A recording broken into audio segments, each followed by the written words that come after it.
So ಗಮನಿಸ್ತಾ ಇದ್ದೀವಿ ನಾವು ಕಾರವಾರದಲ್ಲಿ ಯಾವ ರೀತಿ ಹೋರಾಟಗಳು ನಡೀತಾ ಇದೆ, ಅದರಲ್ಲೂ ಕೂಡ ಈ ಸರ್ವೆ ಕಾರ್ಯಕ್ಕೆ ಸಂಬಂಧಪಟ್ಟಂತೆ ಬಂದರನ್ನ ವಿರೋಧಿಸಿ ಅಂತ ಹೇಳಿ.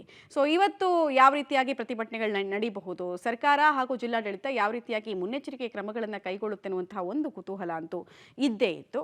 ಉತ್ತರ ಕನ್ನಡ ಜಿಲ್ಲೆಯಲ್ಲಿ ಖಾಸಗಿ ಬಂದರು ನಿರ್ಮಾಣ ಮಾಡೋದಕ್ಕೆ ಯಾವುದೇ ಕಾರಣಕ್ಕೂ ಬಿಡೋದಿಲ್ಲ ಅಂತ ಹೇಳಿ ಮೀನುಗಾರರು ಸಾಕಷ್ಟು ಪ್ರಯತ್ನಗಳನ್ನು ಪಟ್ಟರು. ಆದರೂ ಜಿಲ್ಲಾಡಳಿತ ನಿಷೇಧಾಜ್ಞೆನ ಹೇರಿದೆ. ಇನ್ಫ್ಯಾಕ್ಟ್ ಈ ಜಟಾಪಟ್ಟಿಯಲ್ಲಿ ಕೆಲ ಮೀನುಗಾರರು ಆತ್ಮಹತ್ಯೆಗೆ ಯತ್ನಿಸಿದಂತಹ ಘಟನೆ ಕೂಡ ನಡೆದಿದೆ. ಆದರೆ ಫೆಬ್ರವರಿ 28ನೇ ತಾರೀಕು ತನಕ ನಿಷೇಧಾಜ್ಞೆನ ಜಿಲ್ಲಾಡಳಿತ ಹೇರಿದೆ. ವಿರೋಧದ ಮಧ್ಯೆ ಕೂಡ ಸರ್ವೆ ಕಾರ್ಯ ಮುಂದುವರಿತಾ ಇದೆ.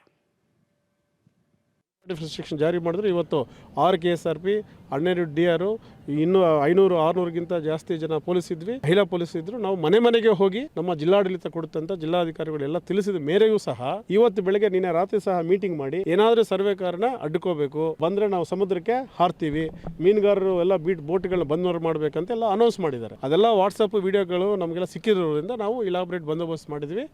ನಮ್ಮ ತಾಲೂಕು ಆಡಳಿತ ಮತ್ತೆ ಸರ್ವೆ ಇಲಾಖೆಯವರು PD ಅವರು ಇವತ್ತು ಸರ್ವೆನ ಮುಗಿಸಿದ್ದಾರೆ.